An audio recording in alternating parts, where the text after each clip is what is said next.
way that we work, we tend to kind of move around in different kind of groups within the team quite a lot. So we were quite short on sort of breakout space, I think, particularly in the last office. And the way that this place has been set up means that there's lots of spaces for us to kind of break out in, and also in kind of like different formats. We use that end space a lot for like whole team meetings, and yeah, it's great having the big whiteboard for. We generally write a lot of stuff up on the whiteboard, so it's great for that. It's also really handy having the pens hanging up because actually it means they don't get lost, which is quite cool.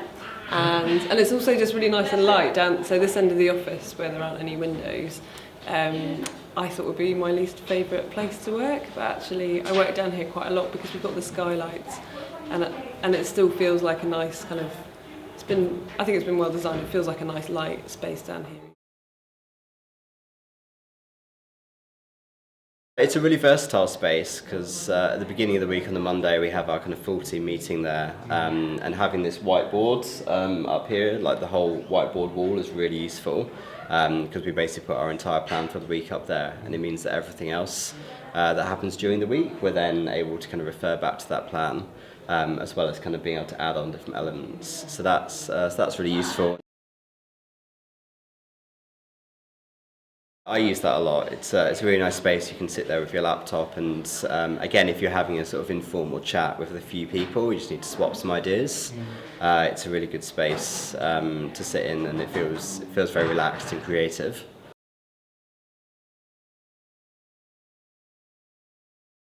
I think the desk islands are kind of quite useful for teams. If everyone's working on sort of one campaign for the day, they can all sort of cluster around and easily be able to swap ideas.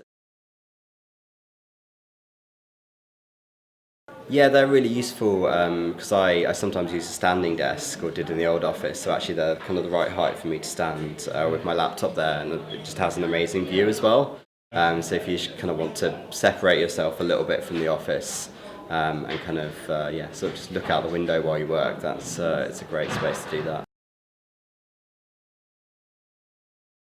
I think sort of certain people tend to gravitate to different ends, like the kind of end closer to the meeting table. There's a sort of more like cubby areas where people can kind of like hide away a little bit if they just need to get their head down and get stuff done.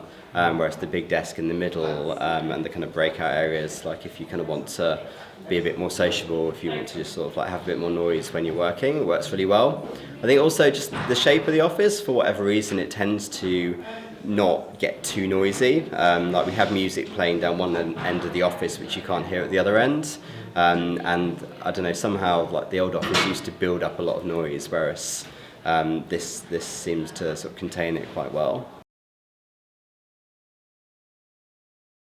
It's a whole lot brighter and kind of like feels a lot more modern than the old office. So just like the carpet having like sort of different colours and sort of different spaces marked out by the colours, I think kind of like helps make it feel kind of like there are separate areas you can go into without kind of being lots of walls. So I know like the kind of breakout area with the sofas and stuff is really like lots of people just sort of hang out there on the bean bags or like sitting on the sofa, kind of particularly in the afternoon when sort of people are getting a bit tired, and it helps kind of, I don't know, like people just feel more relaxed, and when people feel more relaxed they're more creative.